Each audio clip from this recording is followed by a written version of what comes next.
Hello, hello les filles. Bon,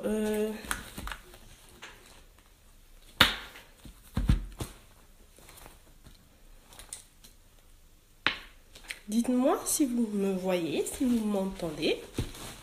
J'attends que vous arriviez.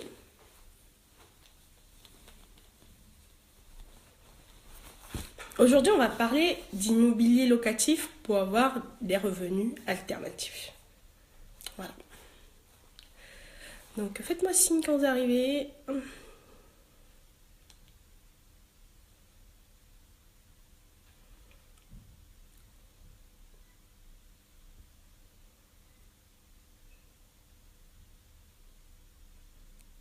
Ah, il y a quelqu'un. Cool. J'ai eu peur. Je me suis dit, coucou Marisa. Je me suis dit, je me suis trompée de groupe ou bien ça va pas fonctionner aujourd'hui. La technologie, ça nous lâche souvent.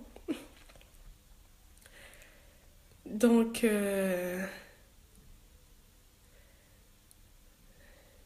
bon, j'attends quelques personnes. Aujourd'hui, on va parler d'immobilier locatif. Donc, j'attends qu'il y ait quelques personnes. Marisa, je sais que tu es admin du groupe. Tu peux nous dire ce que tu fais, toi, en tant qu'entrepreneur. Tu me cherchais? Oui, en fait, je t'ai connectée. Après, j'ai vu qu'il y avait personne. Je me suis dit que tu n'avais peut-être pas validé. Donc, du coup, j'ai coupé. Et pour discuter avec Stéphanie, pour savoir ce qui se passait. Tu me cherchais. Je t'assure, je suis restée dans au moins 3 minutes. Hein. Alors, Marisa, tu fais quoi? Dis-moi. Tu entreprends dans quoi?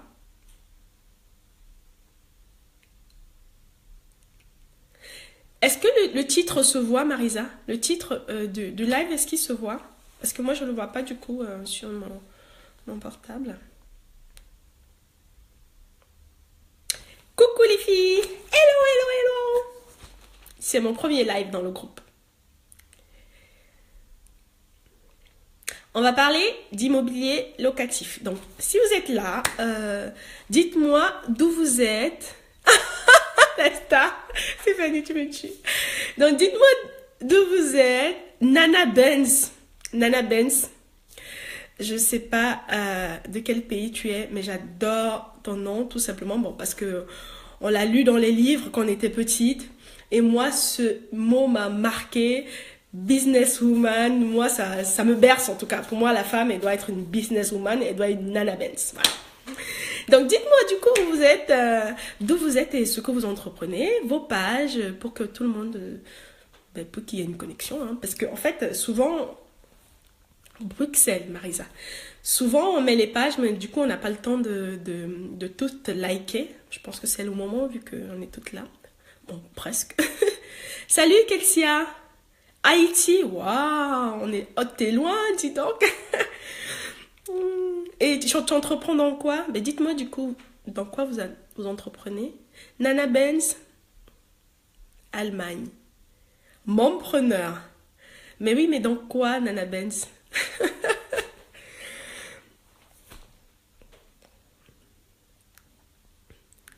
Keto's Production. D'accord, ok. D'accord. Je sais pas si c'est cliquable. Par contre, on voit pas très bien si c'est cliquable. Bon, ok. Donc, on attend les autres. Ah ouais, c'est clair. Hein. En même temps, on est sur la page des businesswomen. Hein. Y a rien à faire.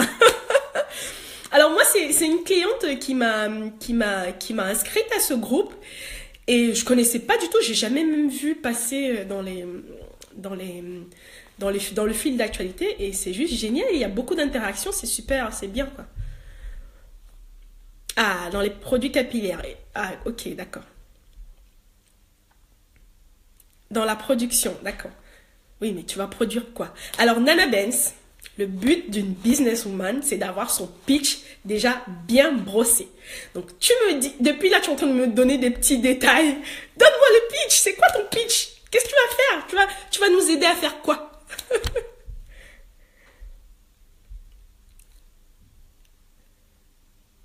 Herboriste, nutritionniste. Ok, Kelsia, c'est bon. On a une herboriste, une nutritionniste. et comptable.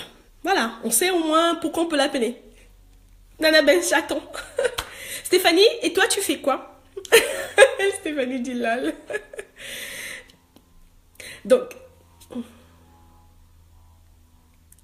ah d'accord, tu sais pas encore, d'accord.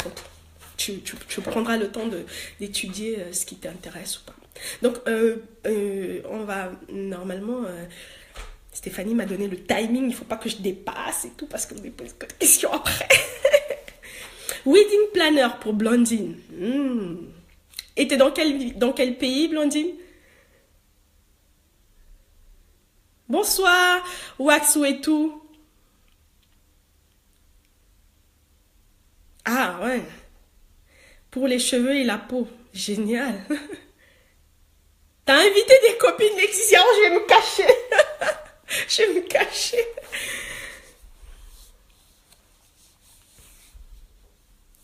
Ok.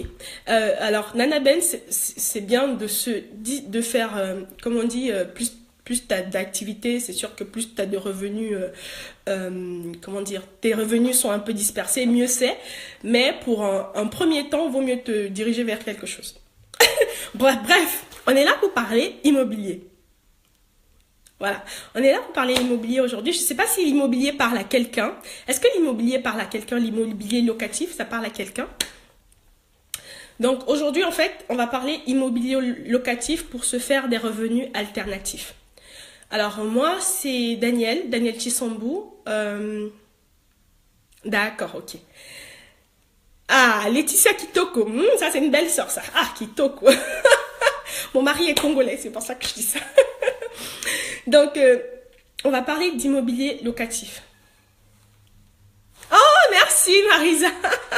Si tu vas sur ma page, mes vidéos sont comme ça. J'aime rire, j'aime rigoler. C'est mon dada, quoi. Voilà, bref. Donc, je disais, moi, c'est Daniel Chisambou. Je suis coach en investissement immobilier rentable et activatrice de liberté financière au féminin. En fait, j'accompagne les femmes dans la gestion de leurs revenus personnels et la création de revenus alternatifs grâce à l'immobilier et au business. Comment je me suis lancée dans l'immobilier, vous allez me dire, comme ça. Par la peur de manquer. J'ai eu grave peur. En 2013, en fait, mon employeur, parce que je suis encore salariée, et mon employeur m'a proposé une rupture conventionnelle alors que je venais d'accoucher de ma fille qui avait 9 mois à l'époque. Donc du coup, en 2013, elle est en 2012, et en 2013, elle avait 9 mois, elle m'a proposé une rupture conventionnelle. Et j'ai paniqué, j'ai transpiré. Alors vous vous retrouvez avec un enfant, une maison que vous venez d'acheter, et vous vous dites, qu'est-ce qui va se passer? On mange quoi par ici? Et donc j'ai vraiment eu à cœur d'avoir de l'argent tout de suite. Il me fallait de l'argent tout de suite. Ah, on a une Airbnbiste, Hélène. Cool. Toi, tu fais de la location saisonnière, c'est bien ça. Donc, j'ai vraiment eu à cœur, en fait, d'avoir de l'argent tout de suite parce que sinon, on n'allait pas se retrouver à la rue, mais si vous voulez, c'était de l'argent en moins. Et ça fait toujours bizarre. Surtout de se retrouver maman au foyer alors qu'on s'y attendait pas. Parce qu'en plus, souvent, on décide soit on perd son boulot, soit on décide d'arrêter de travailler, mais on ne sait pas quand est-ce qu'on reprendra le travail. Et je suis ingénieure informatique de formation. Et donc, la première chose que je voulais faire, déjà à la base en 2012, je voulais faire une crèche parce que ma fille n'avait pas eu de place en crèche et ça m'énervait super. Je me suis dit, je vais ouvrir une crèche, je vais faire une formation, je vais être directrice de ma crèche. Bref, je suis partie en live et puis mon mari m'a fait tu te calmes, tu te calmes. Donc en 2013, quand on m'a proposé la rupture conventionnelle, c'est ça qui m'est passé à la tête. Je me suis dit, tiens, je voulais être entrepreneur, il est temps de me lancer. Mais avec ça, en fait, il vous faut quand même des revenus, il faut de l'argent. Vous ne pouvez pas vous lancer dans un projet qui demande de l'argent sans argent. C'est vrai que je mets de côté en tant que... je suis je suis pas maniaque, je suis pas radine dans mes finances, mais j'aime mettre de côté tous les mois. C'est vraiment très, très important. Coucou Lalou. C'est vraiment très, très important. Donc en 2013, j'ai dit à mon mari, parce que je lui avais pas dit en fait à la base que j'avais un ami en 2011 qui m'avait proposé de faire de l'immobilier. Et donc en 2013, je lui ai annoncé la nouvelle que voilà, il se pourrait que je perde mon boulot. Il serait peut-être temps qu'on fasse de l'immobilier locatif. Et surtout, à la base, cet immobilier était censé me rapporter quand même 40% de rentabilité. On va parler de rentabilité tout à l'heure. Bref, en termes de chiffres, j'ai acheté une maison aux États-Unis. Alors moi, je me suis lancée pour la première fois, c'était aux États-Unis, donc à Baltimore. Donc en 2013, avec le choc de la rupture conventionnelle, on est allé aux États-Unis et on a acheté. Laetitia, je suis pas radine. Donc, on a acheté notre premier bien, on a acheté notre maison aux États-Unis et on l'a mis en colocation. Donc, avec 29 000 dollars, donc ça faisait à peu près dans les 25 000 euros. Donc, 29 000 dollars, on s'est retrouvé avec un loyer tous les mois qui rentrait dans notre poche de 1000 dollars. Si vous faites un peu les calculs, on est à 40% de rentabilité. Et surtout, si vous voulez, en termes de crédit immobilier, en fait, non, crédit à la consommation, parce qu'on a pris un crédit à la consommation. Tu ne peux pas faire un crédit immobilier pour aller acheter un bien à l'extérieur de la France. Je suis en France, pour celles qui se posaient la question. Donc, du coup, j'avais un crédit à la consommation que j'avais pris de 15 000 parce que j'avais de l'argent de côté. Du coup, on a tout mis, on a acheté. Et donc, avec le crédit à la conso de 15 000, j'avais une mensualité de 218 euros et j'avais en dollars 1000 dollars. Donc, ça faisait, avant le dollar était bas, donc on était dans les 750 dollars par là. Donc, j'avais pratiquement plus de 500 euros dans ma poche par mois. Et donc, quand on est revenu, tu fais comment? Ben, c'est aux États-Unis, Laetitia. C'est aux États-Unis. Donc, du coup, quand on est revenu en France, mon mari m'a fait, ah ben c'est super bien, parce qu'on est allé là-bas du coup pour visiter avec mon ami qui est sur place, pour voir si c'était pas un marchand de sommeil, si ces maisons n'étaient pas un peu bizarres. Et on a trouvé que lui, il avait passé un niveau supérieur. Bref, il était au niveau des immeubles maintenant et c'était super bien. On avait juste envie d'habiter dedans. On lui a dit, tu nous fais notre maison comme ça. Et donc, de 2013 à 2015, on a acheté 4 biens. 4 biens différents. Donc, c'est-à-dire 2 maisons aux États-Unis, un appartement ici en France et un immeuble en France avec 4 appartements. Et donc, bref, en 2 ans, on s'est lâché, quoi. On s'est vraiment lâché. Tout simplement parce qu'on a vu qu'il y avait un marché à faire, il y avait un marché à prendre. Et aujourd'hui, tous nos loyers remplacent mon salaire. Mon but n'était pas d'être rentière. Moi, je me vois pas en train de m'asseoir et puis avoir les rentes parce que, mine de rien, l'immobilier, c'est bien. Mais une fois que le locataire est à l'intérieur, on s'ennuie. On n'a plus rien à faire, en fait. Voilà. Donc, voilà. Donc, vaut mieux... Yes, I'm very serious, Blandine. Donc, comme j'ai vu que ça fonctionnait et que j'ai fait pas mal de networking entre-temps avec immobilier, avec des entrepreneurs, et je me suis rendu compte en fait que il n'y avait pas beaucoup de femmes dans l'immobilier, et c'est ainsi. Oui, en fait, non, c'était pas pendant la crise, parce que la crise est déjà passée, mais il y a toujours des maisons que que certaines personnes ont rachetées, Laetitia, que certaines personnes ont rachetées, et que ils sont en train de solder maintenant. Genre, ils ont acheté à 5 000 $, aujourd'hui ils les vendent à 10 000, même pas 5 000, je pense qu'ils ont acheté à 2 000, et aujourd'hui ils les vendent à 10 000 aux enchères. Donc, c'est comme ça, en fait, que je me suis lancée dans l'entrepreneuriat, justement, pour accompagner les femmes à le faire. Parce que on a souvent l'impression comme ça que c'est waouh, que c'est difficile, qu'il n'y a que les hommes qui peuvent le faire. Aujourd'hui, nous sommes toutes dans l'entrepreneuriat. On peut toutes être investisseuses. Donc, je sais pas qui a partagé la vidéo de Cédric Anisset. Non, c'était pas Cédric Anisset. C'était la vidéo qui différenciait les différents types de personnes. Et il y a beaucoup qui disaient qu'elles voulaient être investisseuses. Ça ne demande pas des 1000 et 200, je vous assure. Vous pouvez l'être. Il suffit de le décider et de l'être aujourd'hui. Alors, pour celles qui sont en Afrique, bon, je vais revenir au thème... Je reviens au thème parce que j'ai fait 3 points. Alors, j'ai fait 3 points. Je suis en train de me disperser. Stéphanie va me taper sur les doigts. J'ai fait 3 points. On va parler de ce qui fait que votre banquier va s'intéresser à vous. Quand vous allez pour demander un prêt immobilier, par exemple, le banquier, ce qui l'intéresse, c'est de savoir si vous pouvez, vous avez l'habitude d'économiser, donc si vous avez un coussin de l'argent, de l'épargne. Et, oh, merci pour les cœurs, les filles, c'est trop gentil. Donc, le banquier, il veut savoir si vous avez de l'épargne et si vous avez des revenus récurrents. C'est ça, il veut savoir, vraiment, il veut savoir sur quoi s'accrocher si demain ça marche pas. Et pour le rassurer plus, il faut que votre rentabilité soit bonne. Donc, le deuxième point, alors, en fait, je vais pas m'étendre sur beaucoup de points sur le banquier parce que ça dépendra toujours de la situation de chacune. Ça dépendra de comment tu vas te présenter au banquier. Et franchement, déjà, une chose, vous êtes des Wonder Woman. Vous ne vous présentez pas au banquier en flippant, genre, il va me refuser de l'argent. Non, vous arrivez en conquérante. Nous sommes des guerrières.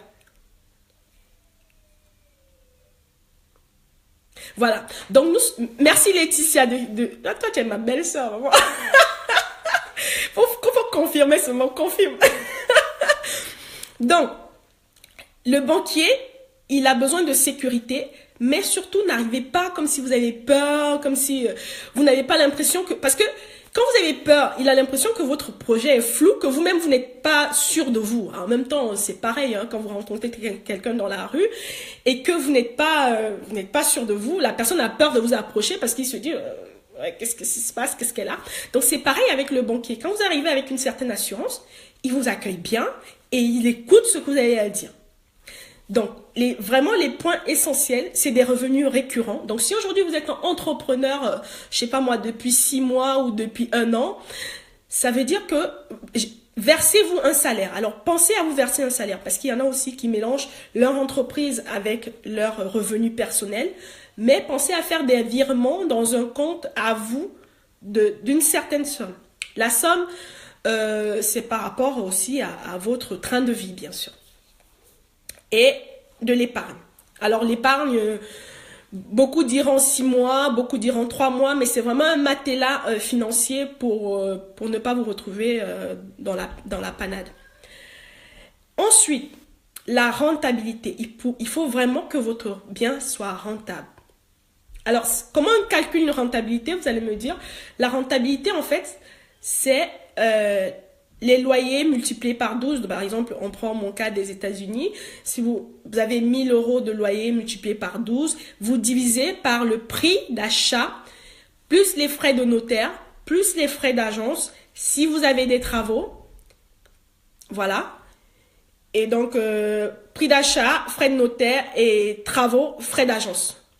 Tout, donc, je ne sais pas si vous avez compris. Dites-moi si vous avez compris, parce que j'ai même pas de quoi écrire tout près. Dis-moi si vous avez compris.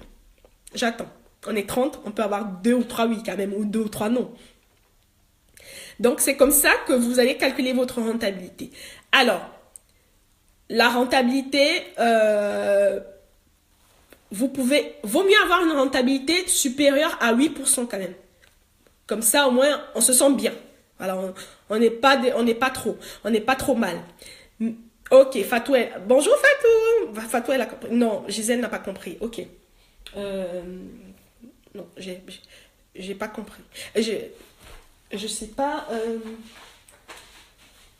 Mais si j'écris, ce sera à l'envers, malheureusement, Fatou. Alors, c'est loyer multiplié par 12 divisé, entre parenthèses, par le prix d'achat, les frais d'agence, les frais de notaire, les travaux, et c'est tout. Je sais pas là si c'est dans la parenthèse, donc loyer multiplié par 12, vous mettez une parenthèse, vous divisez par les frais d'achat. Merci Laetitia. Bon, t'as pas ajouté le reste, mais voilà, c'est ça. Voilà, et Laetitia a mis, donc, Prix d'achat, après le prix d'achat, ah, le calcul en commentaire. Laetitia a mis le calcul en commentaire. Bon, elle doit juste rajouter une parenthèse, prix d'achat, plus frais d'agence, plus frais de notaire, plus travaux. Voilà, c'est tout. Dites-moi si vous voyez la rentabilité, le calcul de rentabilité de Laetitia. Sinon, parce qu'en fait, j'ai peur de... Ah, tiens. Attendez, je vais regarder quand même. Dites-moi si vous voyez la rentabilité que Laetitia écrit.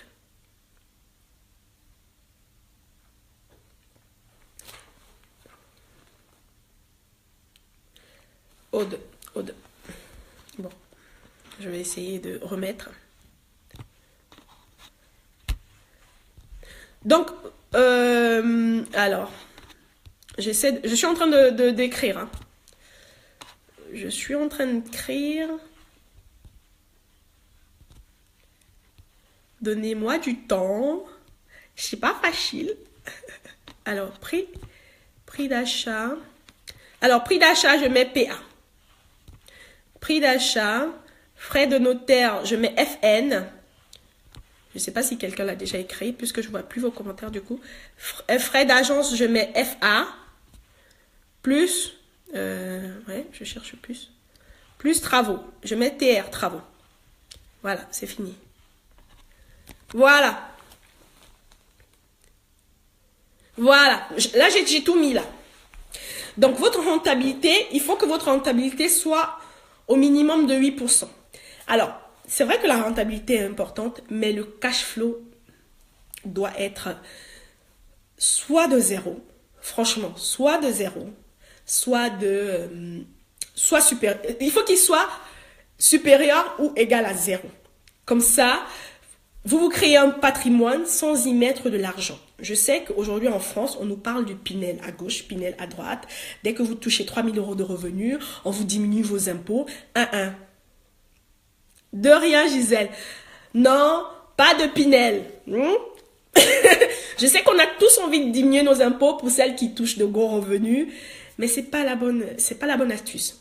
Vous pouvez diminuer vos impôts en faisant de l'immobilier ancien. C'est-à-dire ne pas acheter du neuf. Alors, quand vous achetez le Pinel, ok. Mais si vous achetez un bien neuf et que vous voulez le mettre en location, vous n'aurez pas une bonne rentabilité. Vous n'aurez pas Déjà, le Pinel, il te fait mettre de l'argent tous les mois. Ça empêche le banquier. Déjà, souvent, c'est le banquier qui vous le propose pour votre bien-être. Voilà. Mais surtout, vu que vous avez de l'argent à sortir tous les mois, ça diminue ça augmente votre taux d'endettement. Alors, au niveau de la banque, il y a une histoire de taux d'endettement de 33%. Pourquoi je dis une histoire? Parce que ça dépendra toujours de votre reste à vivre. Ça ne dépend pas forcément des 33%. Ça dépend souvent du reste à vivre. Parce qu'ils ont une grille pour dire, voilà, quand tu es seul, tu dois avoir, je sais pas, 750 €. Quand vous êtes 2, 1500. Quand vous êtes 3 et consort. Donc, quand vous arrivez à leur montant, soit vous êtes à leur montant, soit vous dépassez leur grille. Et là, même si vous êtes à plus de 33%, ils ne vous embêtent pas. Mais avec le Pinel, il y a de fortes chances que vous augmentez votre taux d'endettement. Et vu que ça augmente votre taux d'endettement, ça augmente vos charges, il y a de fortes chances qu'il ne vous emprunte pas pour un autre bien. Donc, on évite les Pinel. Prenez de l'ancien et faites du déficit foncier. Ça diminuera vos impôts. Alors, le troisième point, c'est quoi? Le troisième point, c'est les types de location. Voilà, les types de location. Vous pouvez louer... c'est quoi le Pinel? Alors, Gisèle, tu es dans quel pays? C'est important déjà. En fait, le Pinel, c'est une sorte de défiscalisation par l'immobilier. En fait, tu achètes un bien. Qui a lu dans tes pensées, Christelle? C'est Gisèle ou c'est moi? Par rapport à sa question, je ne sais pas. Le Pinel, donc, c'est une sorte de défiscalisation par l'immobilier. Donc, vous achetez un bien. un gestionnaire de patrimoine ou bien un courtier, ou non pas un courtier, un banquier, un conseiller bancaire, pardon, va vous proposer de faire du PINET, donc c'est-à-dire acheter un bien par cette méthode de défiscalisation. Vous mettez, ils mettent un locataire dedans, mais la plupart du temps, excusez-moi mon téléphone, voilà, la plupart du temps, les loyers sont inférieurs à votre mensualité. La plupart du temps. Après, il y a des bons Pinel. Ça dépendra toujours du promoteur immobilier. Donc, la plupart du temps, les loyers sont inférieurs à votre mensualité. À moi, d'accord, ok, Gisèle. Donc, les loyers sont inférieurs à la mensualité, ce qui fait que vous avez de l'argent tous les mois, en plus du loyer que vous recevez de votre locataire. Vous rajoutez de l'argent dedans et vous donnez à la banque. C'est-à-dire quoi? Si vous avez une mensualité à la banque de 600 euros, votre loyer sera de 400 euros et vous allez rajouter de votre poche 200 euros pour rembourser le banquier tous les mois. Donc, ce qui fait que ça augmente votre taux d'endettement, vu que ça rentre dans vos charges, après votre maison, vos enfants et tout ce qu'ils vont voir comme charges que vous avez, ça rajoute des charges. Donc, ça augmente votre taux d'endettement. Et si votre taux d'endettement est égal à 33% ou alors que votre reste à vivre est inférieur, je parle un peu fort, je crois. Pourquoi tu ris? Pourquoi tu rigoles là? Pourquoi tu rigoles? Bref, si... qu'est-ce que je disais? Bon, bref, si donc les charges augmentent et votre reste à vivre est petit, est bas, il ne vous empruntera plus. Alors, moi, quand j'ai fait de l'immobilier au départ, c'était vraiment pour avoir du cash. Je préfère, alors je vous dis, je préfère avoir un bien à 20 000 qui coûte 20 000, genre je vais le revendre à 20 000 et avoir 1 000 $ de loyer tous les mois que d'avoir un bien en plein Paris au centre qui coûte 1 million et ne pas, juste pour avoir un patrimoine, un truc haussmannien et tout.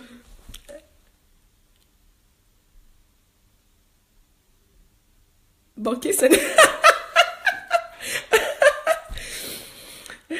Ah mais, attends, je sais même pas combien de minutes je suis. Ah oui, c'est bon, je suis encore dans le timing. Donc, vaut mieux avoir un bien à 20 000 qui ne vous coûte pas grand-chose et avoir de gros loyers. Comme ça, au moins, franchement, si aujourd'hui tu es salarié, vaut mieux mets-toi à l'immobilier. Ça va te permettre de financer ton entrepreneuriat que tu veux faire demain. Parce que l'entrepreneuriat, ça demande l'argent. Que ce soit pour les matières premières, que ce soit pour les formations, que ce soit X, Y, tu as besoin d'argent. Va toucher ton cash de l'immobilier et tu viens le mettre dans ton... Non, va toucher le cash de l'immobilier et tu viens le mettre dans ton entreprise sans que ça ne bouscule les habitudes de la famille. Franchement, c'est comme ça que moi je pense. Alors, non, l'appartement haussmannien, c'est pas le bon plan. Vu qu'ils ont enlevé en plus de la location saisonnière, c'est le bon plan pour se faire un beau patrimoine, pour dire que oui, moi aussi j'ai un appart à Paris. Ouais, peut-être que ce sera mon cas bientôt. Je vais aller prendre un appart à Paris. Quoique je préfère New York. Hein. Oui, voilà, Paris. Non, Paris, il faut oublier, c'est pas le bon plan. En tout cas, en termes de rentabilité et de cash flow, c'est pas le bon plan. C'était le bon plan quand il y avait encore la location saisonnière, mais maintenant, c'est plus le bon plan. Voilà. Donc, c'était ces 3 points que j'avais à vous dire. Le bon banquier, du coup, les bonnes habitudes pour que le banquier vous fasse confiance. En 2, c'était la rentabilité. Et en 3, c'était... les types de allocation. Mais j'ai rien dit pour les types de allocation. Alors, vous pouvez louer en nu votre bien. En nu, c'est-à-dire, vous faites juste la cuisine. Il faut quand même faire la cuisine. Hein. Vous meublez votre cuisine.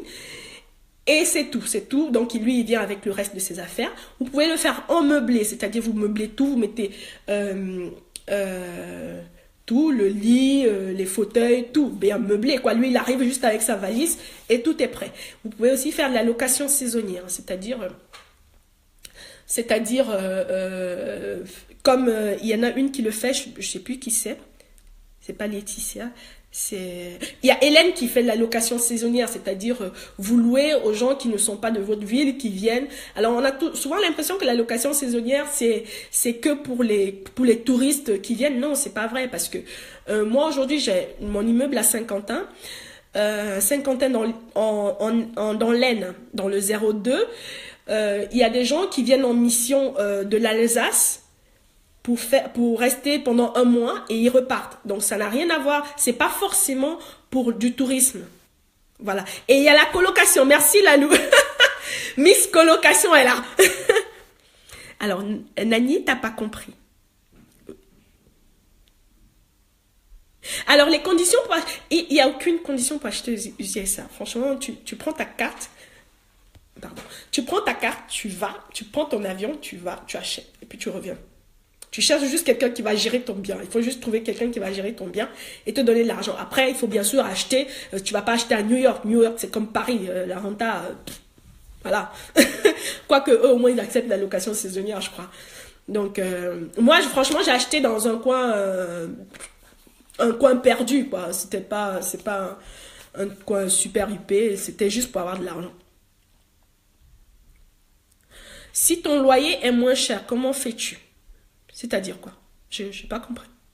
Si ton loyer est moins cher, le loyer de ton locataire par rapport à ta mensualité à la banque.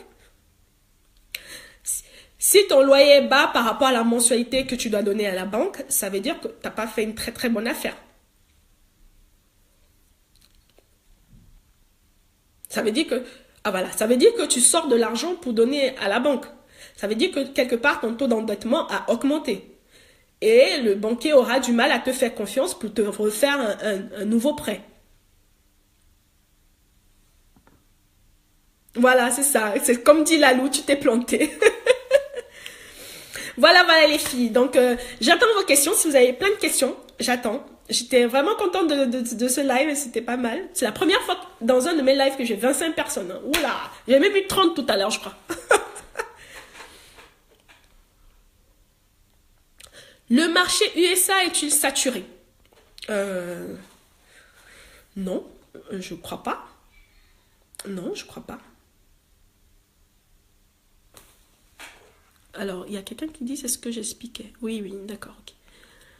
Oui, c'est important. Moi, je suis dans l'immobilier ici, mais dans la location de studios pour étudiants français, surtout, qui viennent faire leurs études en Belgique. Voilà, c'est pareil, moi, j'ai un appart, c'est des étudiants, c'est du meublé aussi, c'est des étudiants qui viennent dedans.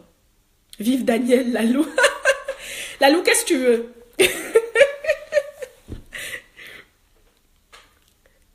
Niamey vient d'arriver. Bonjour Niamey, on parle d'immobilier. C'est pour acheter. Non, c'est pas pour acheter un bien aux États-Unis. J'étais en train de vous parler d'immobilier locatif. Moi, j'ai commencé aux États-Unis et j'en fais en France. Donc, c'est pour vous dire de faire de l'immobilier locatif. Alors, il y a une de vous. Ah, Daniel. Oh, il y a mon homonyme. Merci, Daniel. Ah, merci Blandine. Aujourd'hui là, tchè, danser. Oh, il y a trop de gens qui me disent que c'est trop bien. Alors non, Laetitia, on trouve plus les affaires avec 40%. En 2015, quand j'ai acheté, le deuxième bien, nous sommes à 24% de rentabilité.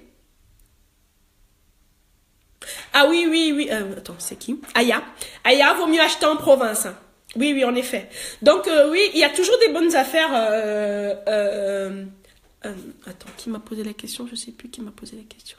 Oui, Laetitia, il y a toujours de bonnes affaires, mais ce n'est plus du 40%. On se retrouve avec des 24%, ce que d'autres ont ici en termes de location saisonnière. Oui, acheter en province. Moi, j'ai acheté mon immeuble en province. Il faut et prendre des locataires au CEPAS. Alors, je sais pas ce que c'est que le CEPAS. Ah oui, non, mais toi, tu es à Bruxelles, toi, Marissa. Oui, en effet, c'est vrai qu'il vaut mieux aller dans les coins perdus. Tous mes biens, pas tous. La plupart de mes biens sont dans les coins perdus. En effet. Mais au moins, tu as ta rentabilité et souvent, ben, c'est l'État qui te paye. Bon, moi, pour l'instant, j'ai pas de locataire où l'État me paye, mais c'est vrai que c'est mieux comme ça. Tu disais que le loyer peut être de 400 € et tu complètes de ta poche. Oui, c'est ce que je t'expliquais tout à l'heure. Quand tu commences à compléter de ta poche, Nani, ça veut dire que tu t'es planté en fait. Voilà. Merci Blandine, merci beaucoup. Oh, merci beaucoup Aya.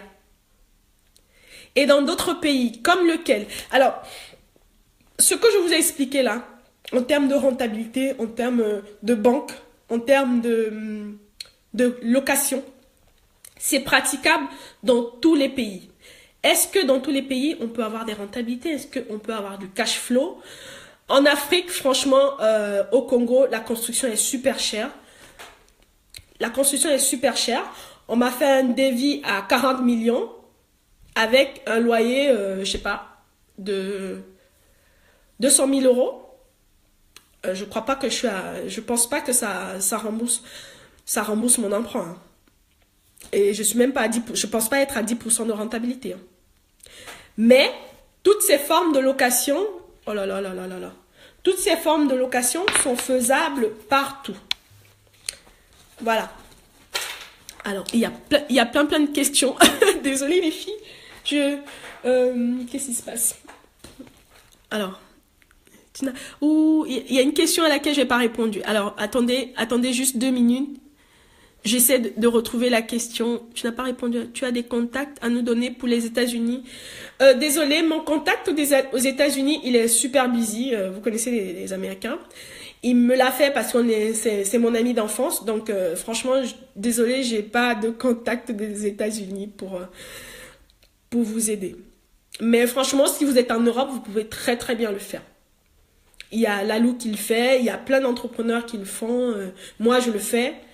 Donc, je fais du meublé, du nu. Je compte me mettre à la location saisonnière. Donc, je pense que tout le monde peut le faire. Et avec la location saisonnière, tu peux carrément avoir 20 à 24%. Il suffit, bien sûr, de bien acheter et de savoir où acheter. Alors, Blandine, dans d'autres pays, oui, je pense que j'ai répondu. Ok, ça me rassure. Des locataires dans l'État payent le loyer. Oui, ok, c'est pas ok. En Afrique, c'est pas rentable. Oui, c'est ce que je disais, Abby. En Afrique, c'est pas rentable. Bon, après, il y en a qui le font parce qu'ils veulent avoir leur maison aux États-Unis, en Afrique, chez eux. C'est tout à fait louable, mais il faut pas se dire que voilà, ça va rembourser ton loyer. Et puis, la plupart du temps, les gens les Africains qui construisent en Afrique, ils le font avec le cash, hein, ils font pas d'emprunt. Donc, quelque part, c'est une rentrée d'argent après avoir sorti de l'argent.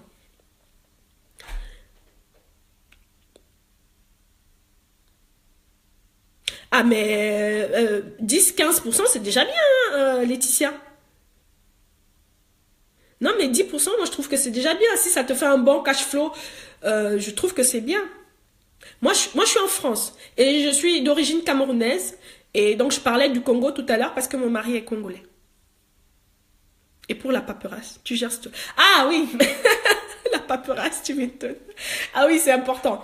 Alors, oui, la paperasse, je la gère toute seule pour mes biens en nu. Alors, quand tu dis la paperasse comme ça peut faire peur, Aya. La paperasse, c'est quoi? Tu signes un contrat à l'entrée avec le locataire, tu signes un état des lieux, il te donne le chèque ou l'argent, et puis c'est fini. Et tu lui envoies des reçus. En plus, moi, j'envoie des reçus tous les 3 mois, j'envoie pas les reçus tous les mois. Donc, c'est ça la paperasse. Et tu fais tes déclarations tous les mois. Alors, pour le nu, tu peux faire tes déclarations toute seule, mais avec le meublé, vaut mieux faire avec un comptable. C'est plus facile. Et au moins, ça t'évite d'oublier des choses. Oui, en Afrique, il faut louer aux expats, mais dans ce cas-là, tu dois avoir un bien très bien placé. Dans une ville huppée, souvent c'est soit genre près de la plage. Quand c'est pas le président qui a tous les terrains, je sais pas. Tout le monde m'a compris, je crois.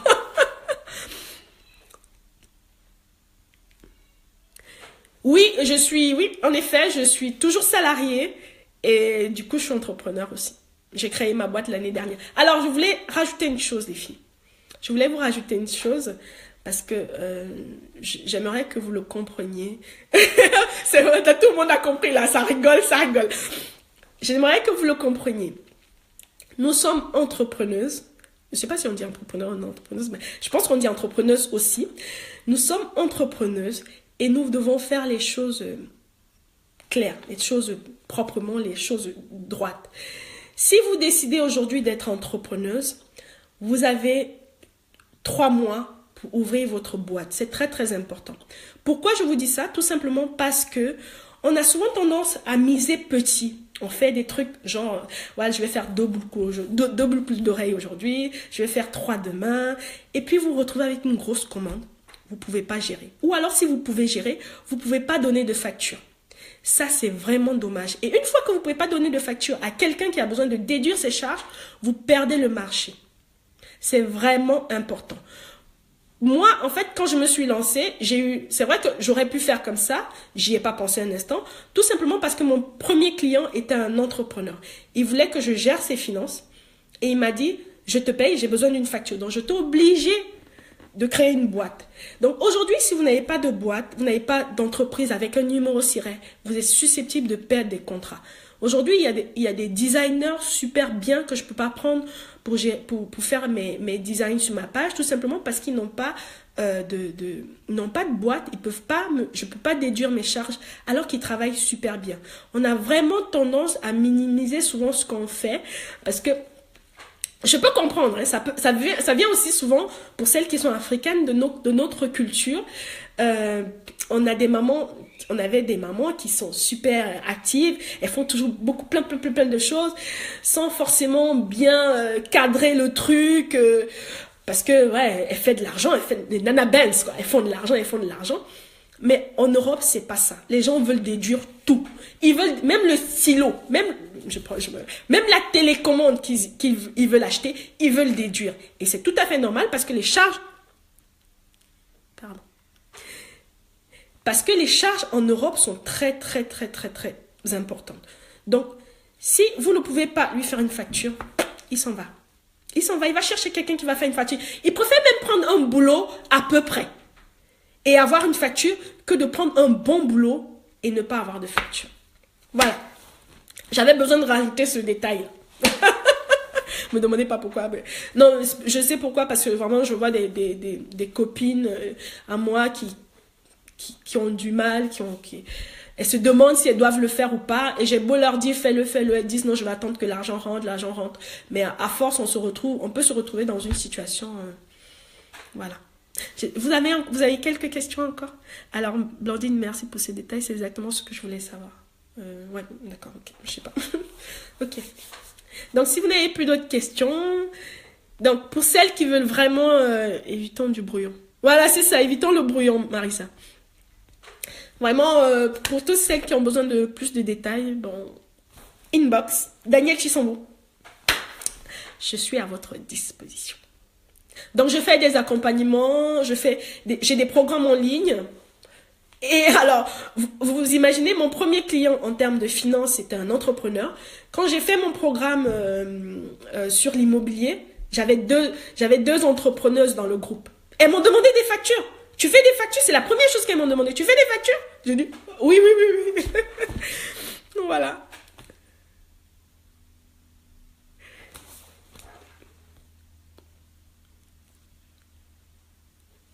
Oui, non, mais j'ai déjà parlé de la paperasse pour l'immobilier, Yolande. Je sais pas si... Donc, il y a pas...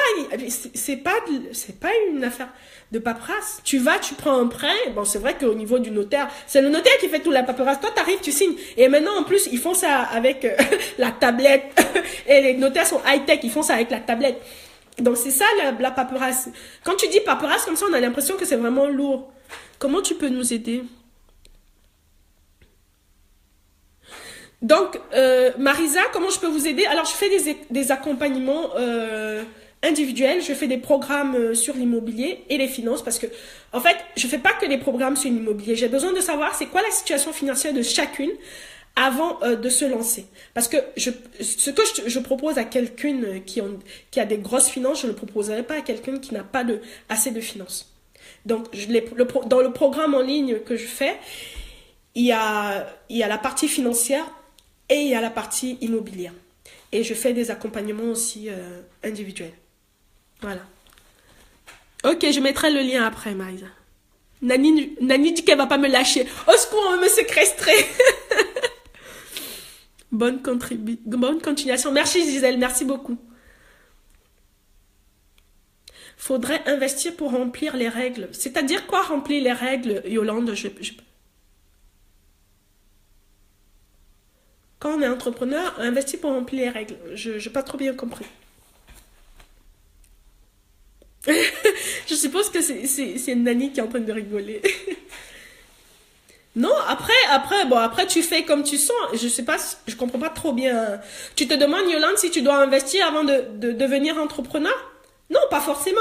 Mais si aujourd'hui tu es entrepreneur et que tu gagnes de l'argent, investis.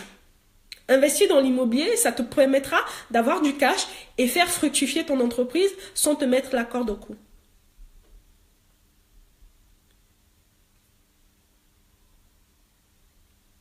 Ah, d'accord. Investir pour remplir les... je parle quand on est entrepreneur.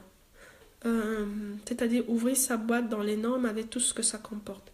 Alors, je sais pas ce que tu veux. Tu veux me dire que ça comporte, Yolande? Je sais pas ce que ça comporte. Moi, je suis allée chez la comptable. Elle m'a fait les papiers. Elle a envoyé au trésor. Je sais pas comment ça s'appelle. D'ailleurs, tu vois, je sais pas parce que moi, je l'ai fait directement par une comptable. Ils m'ont envoyé mon numéro SIRET. J'ai ouvert ma boîte. Donc, en fait, là, Yolande, tu es en train de te mettre une barrière psychologique. Tu es en train de te mettre une barrière psychologique pour ne pas le faire. Tu es en train de te trouver une raison pour repousser le truc. Après, si tu ne veux pas le faire, souvent on ne veut pas le faire parce qu'on a peur que ça ne fonctionne pas. Mais ça aussi, c'est un blocage. Ça, c'est vraiment un blocage. Quand tu fais ton truc, tu te dis, je veux que ça fonctionne, je veux que ça marche. Tu mets tous les moyens pour que ça marche. Donc, ne te mets pas des blocages en te disant que ça ne marche pas, ça ne va pas marcher, ça ne marchera pas. Si tu te mets en conquérante, en winneuse, comme quand tu vas chez les banquiers, pourquoi ça ne va pas marcher? Tu ouvres, tu fais toute la paperasse, tu vas chez la comptable et fais ça pour toi. Le premier pas à faire, tu vas voir ton comptable, bébé.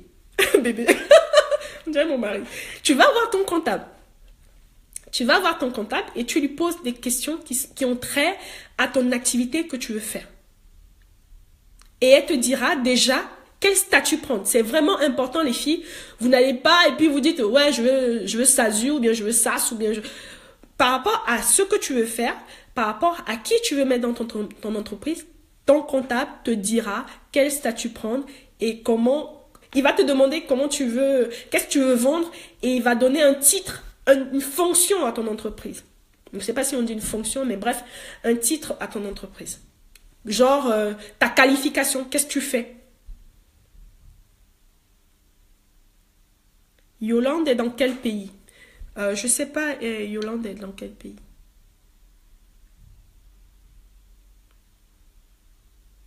Ah oui, Yolande est dans quel pays? Peut-être oui, c'est ça que Nani veut savoir. Mais je pense que Yolande est en France. Parce que j'ai l'impression qu'on est amis en plus, Yolande. Coucou, je suis nouvelle, ok. Et très intéressée par tout ce que tu dis. S'il te plaît, j'ai loupé le début. Tu veux expliquer, s'il te plaît, ma grande. Alors, Carole, je parlais d'investissement immobilier. Je disais qu'il est important. Nous sommes des entrepreneuses. Beaucoup de filles veulent être investisseuses. Alors, c'est pas forcément de l'investissement immobilier. On peut faire aussi de l'investissement en termes de business angel, donc dans des startups. Mais l'investissement immobilier va te permettre de faire croître tout ce que tu veux autour de toi sans comment dire, sans pénaliser ce que tu as comme finance aujourd'hui. Par exemple, moi aujourd'hui, mes investissements immobiliers remplacent mon salaire. Je suis encore salariée, plus pour longtemps, parce que du coup, j'ai créé ma boîte, que je suis en train de faire fructifier grâce à l'immobilier.